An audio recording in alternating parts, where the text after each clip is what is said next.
And I thanked him for the awesome responsibility to be speaking to the chosen people.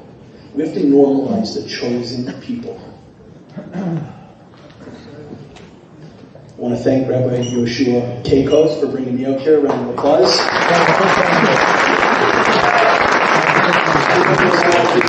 I don't know who all the other people, the sponsors, the organizers, thank you, but Yoshua is the main person I was in contact with.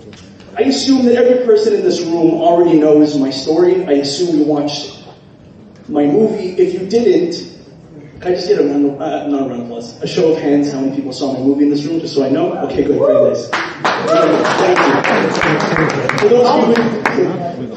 For those of you who didn't, on one foot, I'll give you a 30-second synopsis. I grew up in the nightclub business. I wasn't religious. I had other various businesses that I do not want to speak about on camera right now. At 21 years old, I became religious. I flipped the whole thing on its head. With Hashem's help, I used the same energy, the same power, the same talents, and I brought them into Kodesh. I brought them into the world of Torah. And today, thank God, I have 4 absolutely beautiful children, a beautiful wife. I really do mean it that I feel small in the presence of the Jewish people. It's a real thing. So that's the synopsis in 30 seconds. All right. So there was a small occurrence that happened about 2.5 years ago. I don't know if you guys heard about it, but it was like this thing called COVID-19. Anybody hear about it? Or as I like to call it, the plandemic, but I won't go there right now. It's another class for another time. Before COVID-19, I was on top of the world. I had a thriving business. At least in the religious world, I'm like an A-class celebrity. In the non-Jewish world, I'm like a D-. I was on flights, I was on planes, I was crushing it, as they say. And this thing called COVID-19 came around. And my business got completely shut down, destroyed, dead in the water. I had $250,000 contracts, $250,000 worth of contracts that were canceled in the blink of an eye. And my specialty is business. I happen to love it. Some people like sports. Some people like, who knows what people like these days. I don't want to go into the other things. Some people like sports. Some people like fun stuff. My enjoyment is business. It is directly related and tied to who I am as a person. Whether that's right or that's wrong, you speak to your local Orthodox rabbi about it. I spoke to mine. It's kosher. And when COVID hit, it wasn't just my business that got hit. Berel Solomon himself got destroyed along with my business. My whole being. I remember one night I was sitting in my laundry room. I don't know if any of you saw that video.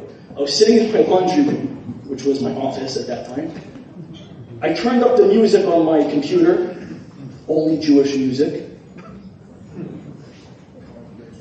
And I started to cry. I didn't want anybody to hear the sobbing in the basement.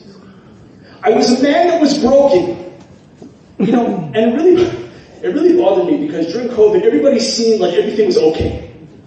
Everyone was like, yes, save lives, stay home, we're in this together. I'm like, I'm dying. Please, somebody help me. And it really bothered me. It really affected me to my core. The world is falling apart around me. And with the world, I was falling apart.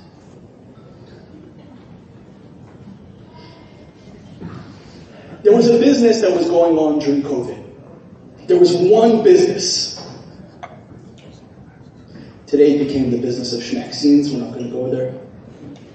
I don't want to get too political on you guys.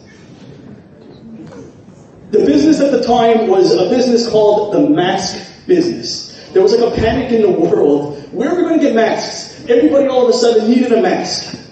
You saw videos in Brooklyn of people being hauled off in handcuffs for selling masks.